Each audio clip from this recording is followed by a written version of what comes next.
Kumusta po mga kapadre? Welcome po sa ating farm vlogs. Mag-subscribe na po kayo at mag-like para sa mga bagong adventures. Maraming salamat po! Good morning mga padre. Time check 6 AM. Kakagising lang natin. Napasarap tulog natin. Ang lakas ng ulan kagabi. Grabe. Talaga pati kulog ang mga padre. Nag-iisip-isip muna tayong para masarap pag-almusal ngayon ng tuyo tsaka itlog.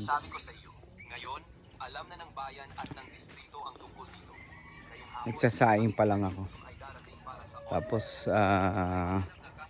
buti hindi bumaksak tong motor nating si Julio. Yung isa bumaksak, ayan mga padre. Lumambot yung lupa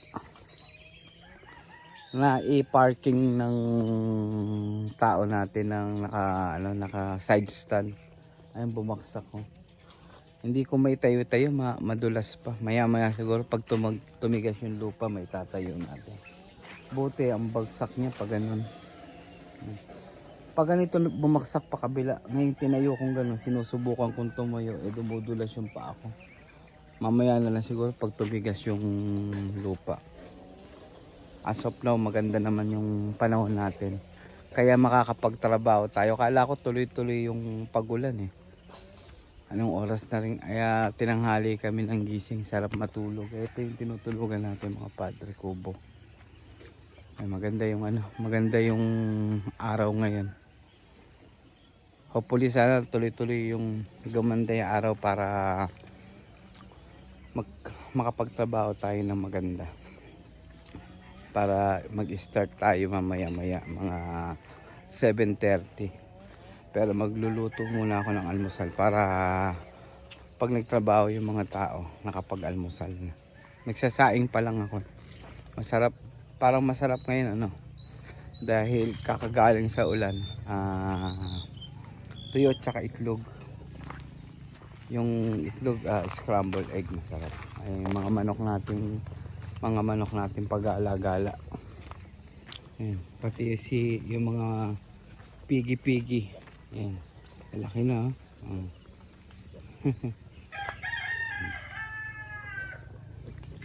padre. Mamaya hinihintay ko lang papunta rin yung makakapon ng mga bagong mga biik natin, yung mga 12 days na sila, kailangan makapon na sila. Hindi naman natin sila ipapang breeding pampapang breed, gagawin barako, kaya ipakakapon na lang natin sila. Gagawin natin silang pang patinan na lang. Ayan gawa ng wala pa tayong kulungan yan. Magating gabi sila dito. Siguro sumilong sila dito dahil malakas ang ulan kagabi. Wala hindi pa tapos yung natin kulungan yan. Yan yung grow out natin lalaki na rin yan. Siyam Nasaan kaya yung iba? Ang kagandahan lang, naulan ngayon, kaya yung mga halaman natin ganda. Hindi puro dilig. Iba pa rin yung tubig ng ulan. Maganda yung tubig ng ulan talaga rin sa halaman. Para mabuhay yung mga pinatanim natin, mga saging tsaka buko. Ayun lahat sila pala. Mga gustong gumala. Ang galing. Ginamit na pala nila yung kulungan. Pumapasok sila dun naiinip na sila sa bahay nila. Pero itong mga gino-grow out natin to siguro mga July, mga August 15, wala na to. Pwede nang ibenta to. Pwede nang i-out natin sa market. Sobrang init dito mula nung dumating ako, ngayon lang umulan. Sunog na ako. Ito mga bibi natin. Bumili na pala ako ng net. Teka, pakikita ko sa inyo mga padre. Yung gagawin nating kulungan ng bibi doon sa may tabon doon Saan ba? Yun, doon natin lalagay. Tatanggalin na natin yung bibi dyan sa may ano, sa may pre-range natin ng ano, ng mga baboy. Kasi ano, kinakain rin nila ano, yung mga feeds ng mga baboy. Eh hindi mangingitlog yun eh.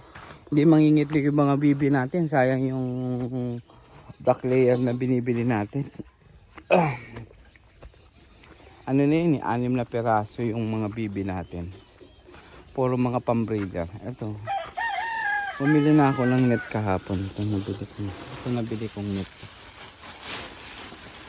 I-video natin kapag pinakabit natin. Kawayan lang. Tapos lalagyan natin ng bubong na yero para meron silang silungan. Tapos kawayan.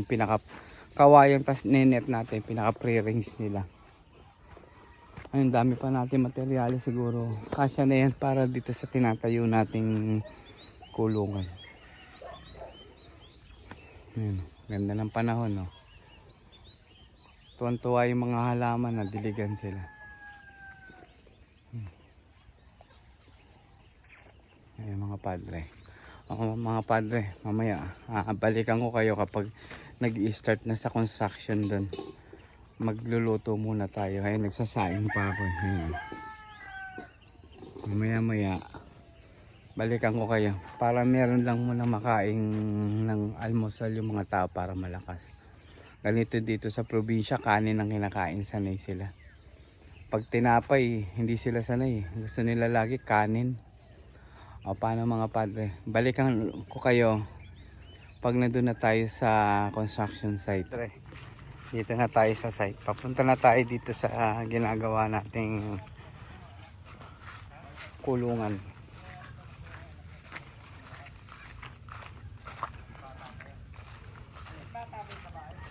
Bali,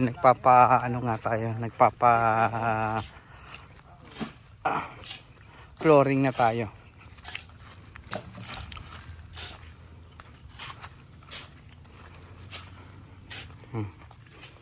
Flooring na bawat ano.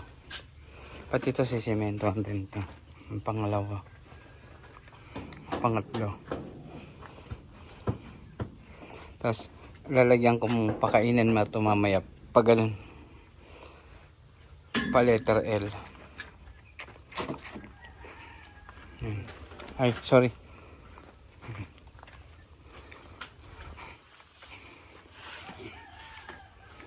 Ito na, tapos na rin yung roofing natin.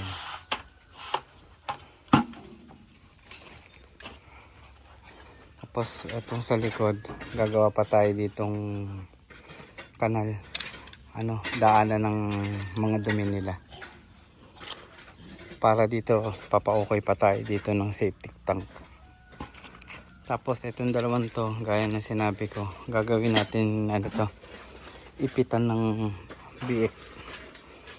Yung paanakan, ipitan ng mga anak. Poy! Ito, iayos natin itong mga kanal na to para malinis dito. Para kahit meron mga papasyal sa atin dito, mga kaibigan, ayan, hindi mabaho, hindi siya mangangamoy, para hindi rin nakakaya sa mga kapitbahay. Ito ano rin to, kanal din to, tagusan lahat yan kapag naglilinis ng ano, ng mga kulungan nila. Tapos ito, kung papansinin nyo, mababa lang siya kasi lalagyan ko siya ng tatlong patong na tubular pa yan. Para ano, hindi siya straight na katulad dun mataas. Binabaan ko lang siya para maginhawa yung ano, presko yung mga baboy natin. Para hindi sila hingalin. Kapag tag-init, hindi hingalin. Importante kasi yung ano yung daloy ng hangin. Para yung mga baboy natin hindi hinihingal Ito gagawin ko dito. Ito nga yung yung ipitan natin ng mga anak ng mga baboy. Para maiwasan yung mortality natin pag manganganak na sila. Dito magiging pintuan, daanan nila yan. Ibibideo ko rin kung paano tayo gagawa ng cage dyan. Mag-i-improvise na lang tayo. Hindi na tayo yung bibiling ipitan. Medyo mahal eh. Mag-i-improvise lang tayo. Total native lang naman yung alaga natin. Mag-i-improvise na lang tayo. Gagamitin natin tubular, hindi na tubo. Tingnan natin. Gagayahin natin pero ang gagamitin natin improvise tubular. Importante lang naman na iwala yung nanay habang nagpapadede tsaka habang nanganganak. Ito na yung ito na yung hallway, daanan natin dito.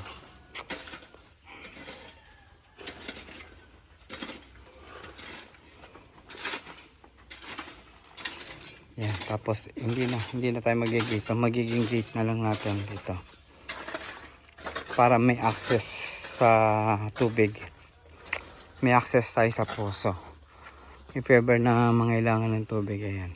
Ayan yung itsura ng ginawa nating building. Tatluhan. Bali, total 6. 4 na growing pen, tsaka dalawang anakan. Yan. Luwang rin to mga padre. Ayan, kung mag-i-start kayo ng gusto yung mag-start ng backyard, ayan. Pero mga padre ha, hindi tayo eksperto. Base lang rin to sa mga research ko. Ginagaya ko lang kasi hindi naman talaga tayo lumaki ng probinsya. Talaga sa Maynila tayo pinanganak, ngayon lang pinalad lang tayo, nagkaroon tayo ng lupa sa probinsya. Ayan. Maganda nito, pababa siyang ganun, ayan, maganda. Yung level ng tubig pag naglilinis ka ng kulungan, talagang bababa agad siya. Walang magi-stack. Laging tuyo yung kulungan natin. Walang magi-stack na mga tubig-tubig. Ayan. Ilang supot pumapasok isang butas? Ano yan? Dalawang apat. 4 na supot. 4 kalate. 4 kalati supot. 3 na yung butas. 3 butas. 4 kalahating supot, 3 butas. Ito papaltadahan natin to. Hindi pwedeng walang paltada to eh. Gagawin nilang chocolate yan eh. Uubusin nila yan eh. Kailangan nakapaltada yung loob natin. Pati siguro yung labas para magandang tignan. Para hindi lulumutin.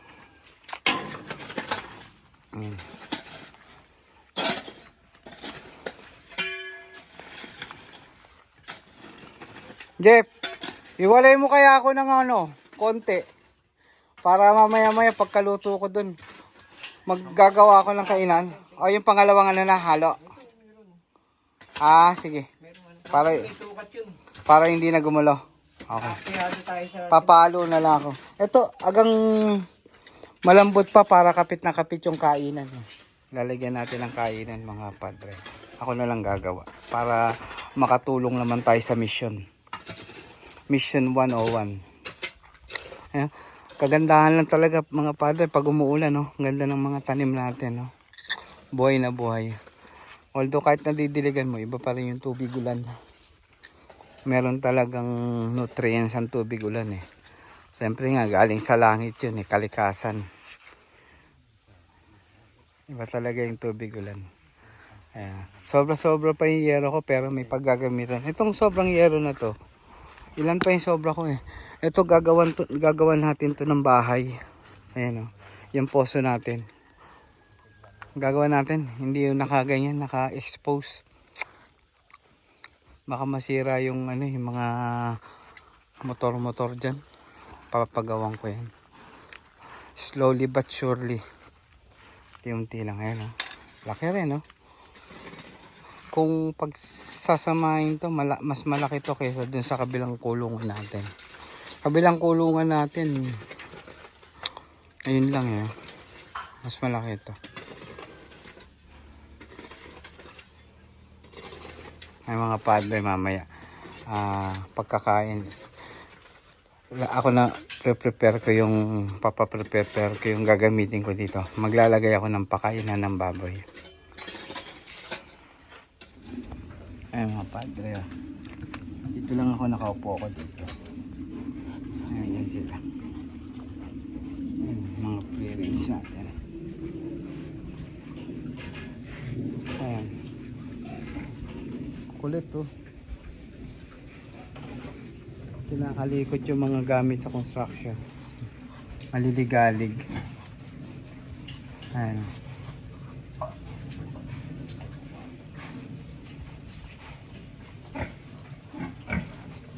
Sa putikan na sila. Padre, ang ahamo nila. Pag pre-range, maamo sila. Nasa pre-range area lang sila.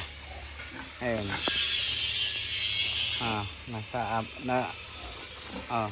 Tapos nanguha ko ng mga hinog na mangga. Sinakain ko sa kanila. So, gusto nila yung mga hinog na mangga. Yung mga nalaglag sa puno. Ayun. 2, 4, 6, 7. Wala yung dalawa. Nasaan kaya yung dalawa? Ayun. Pati yung mga bibi oh. Kaya kailangan talaga matanggal na yan sa bahay ni kuya yung mga bibi na yan. Pero magkakaibigan sila. Magkakalaro sila. Ayan.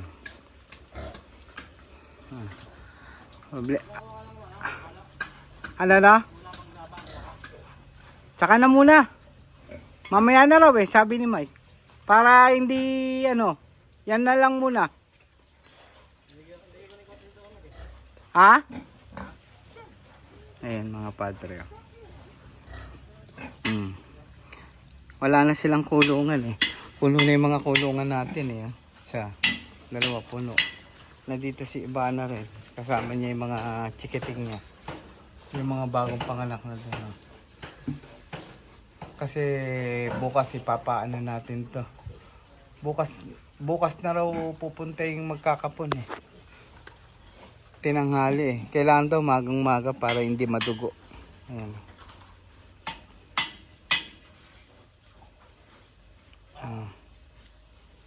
Ayan lang sila.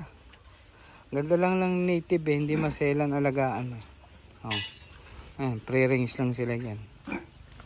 Nakakain-kain sila ng damo. Kaya tong pre-range na to, hindi natin talaga lalagyan ng tama na yung isang kulungan na yan. Kailangan talaga meron silang galaan. Malaking bagay yung pre-range area natin eh. Saka yan mga hindi may ilap yan. Yung ibang baboy pag may pumasok na tao may ilap yan. Ito. Pati itong mga tumbibi na to. Ayan. Para nakikichismis sila. Tumatabi-tabi sa akin. Ayan. Ayan padre. Isusum natin. Ayan. Ayan sila. Ito pa.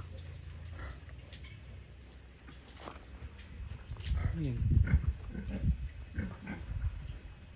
Kala ko tumutulo yung tubig.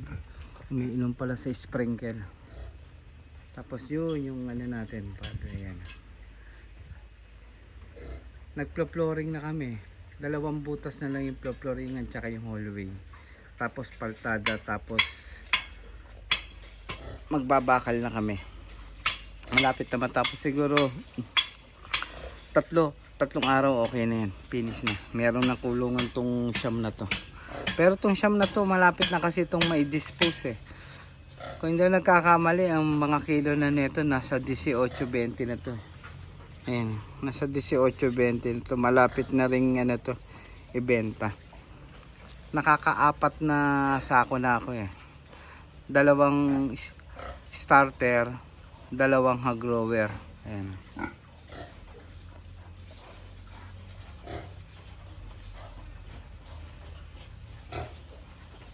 Hindi sila may ilap po. Tumatabi-tabi pa sa akin minsan yan eh. Pero kailangan meron silang tubig kasi yan tawag dito pag may init, kailangan may tubig sila yun. Nag-aano sila oh. Yung man-made lake nating ginawa doon eh, no? Diyan sila nagtatampisaw. Ito pa isa. Oh. Kulit. 2, 4, 6, 7. Yung dalawa ay 7, 8. Yung isa nandun siguro sa kulungan. Pumupunta sila sa kulungan nila. Alam nila yung kulungan nila dati na dito sa kabila. Ayun, nandun. Okay. Paliguan natin si Aruba. Init na. Naglalaway na siya. Ayun. Pwede na itong paliguan. Nasa 13 days na to. Wawa naman. Init na. Kaya pag aalaga talaga kayo ng native, importante. Unang importante, pakain tsaka tubig. Kailangan nila talaga tubig. Ano ba?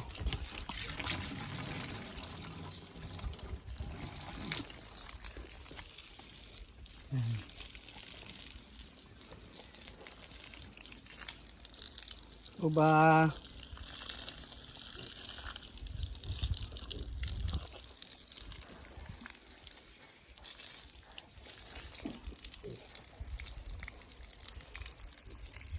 Malalaman mo naman pag nag-overheat na sila eh. Naglalaway. Sabi naiinitan sila. Kahit na dito sila sa ilalim ng puno. Ayan. Buti napansin ko. Ay yung mga anak niya. Oh.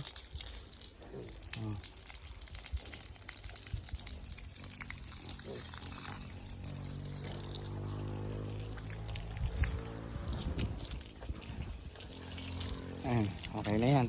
Tapos na yan. Hindi na nag-overheat yan. Nag-overheat eh. Para sa sakyan, nag-overheat. Yan talaga, meron ka talagang source of water dito. Kaya importante talaga yun talaga. Yung source of water. 2, 4, 6, 8, 2, 4.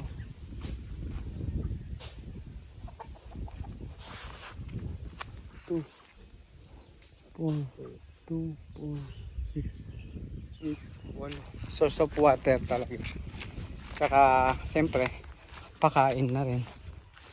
Yan ang mga number 1 na kailangan ng mga feeds natin. Ngayon nanguha ko ng bunga ng malunggay.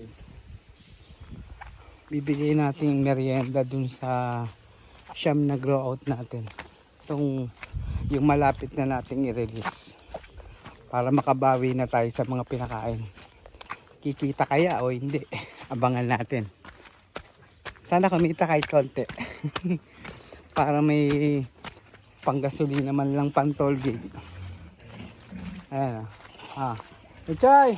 Ayan mga padre, bigyan natin. Ichay tignan natin kung kakainin nila. Hindi yata nila kilala yung malunggay.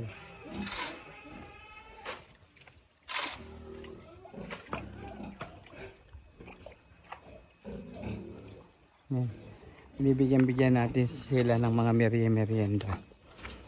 Tapos dito sa ginagawa nating pena yun, malapit na. Ano na lang, isang pinto na lang, okay na. Makukumpleto na natin yung flooring lahat, pati yung walkway, yung pathway nya. Tapos bukas tayo steel works naman yung gagawin nating mga bakal. Okay na, kompleto na. Yun na lang yung side. Tapos ito mamaya natitira na rin to itong pinaka pathway natin. Ayun mga padre, yun yung latest update natin as of 3 PM mga padre. Okay, ayan mga padre. doon sa ano ko. Maraming salamat sa pagsama nyo sa journey natin sa pagpa-farming ng native crossbreed na piglet. Yan, mga piglet, mga pigs. Target lang naman natin dito hanggang 6 na hinahin. Tapos yung mga kulig, yung mga nagbabackyard dito na nagbebenta, bibili natin kasi go-glow out natin para kumita tayong konti, para meron tayong pang sustain sa farm. Makuha natin yung mga pasweldo ng caretaker, yung mga pangkain-kain nila, pang grocery nila. Ayan, as of now looking good naman, wala pa tayo na encounter. Ang na-encounter pa lang natin is mortality rate sa bagong panganak. Hindi mo talaga maiwasan dyan, kasi may buhay yung mga inaalagaan natin. Pag may namatay, tatanggapin mo para hindi masama loob mo, para hindi ka rin tatama rin. Kay, ayan o. Sinisilip niya ako. Nasa likod ako eh. Ayan, sinisilip niya ako. Naririnig niya yata ako. Hey, Chay! Ayan. Ay mga padre, siguro, ano lang, sipag at tiyaga. Kung kaya ko, kaya nyo rin. Lalo na ako nga, taga Maynila talaga ako. Kumukuha lang ako ng mga idea sa mga nakakakilala ko dito sa farm, yung mga senior citizen. Yun, tinutulungan nila ako dito. Saka yun lang, meron lang tayong caretaker. Pero siyempre, kahit pa paano pag nandito tayo, kumikilos-kilos din tayo. Nagpapakain tayo, nagpapaligo tayo ng mga alaga natin. Ayan. Kaya nga, kita nyo, kung papansin niyo, kilala ako ng yung mga pang-grow out natin. No? Kasi minsan ako nagpapakain sa kanila. Kasi kung hindi tayo kilala yan, takbuhan yung mga yan. Papasok ka pa lang sa gate, magtatakbuhan yan, magtatago. Ayan, pilatom sila. Ayun mga padre, maraming salamat nga.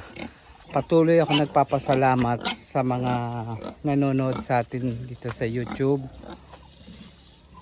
Pati yung pag nagsasubscribe na kahit paano pa isa-isa, dalawa. Slowly but surely lang tayo, hindi naman tayo nagmamadali.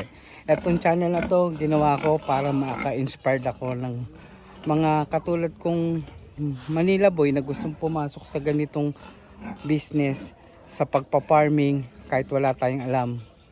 Lakas lang ng loob, tiyaga. Walang imposible. Unang-una, tsaka prayer siyempre. Kailangan meron kang baon na maraming dasal. At lalong-lalo na siyempre yung pakikisama. Lalo na hindi ka naman taga rito. Yung mga lokal, pakikisamahan mo pag may konting problema. Ganun lang. Kung saan ka makakatulong sa kanila. Siyempre may isip ka naman. Alam mo naman kung inaabuso ka na ng mga taga rito o hindi. As of now, wala namang ganung istorya dito na umaabuso. Mababait naman sila. Tsaka mapagpalakaibigan. Yun.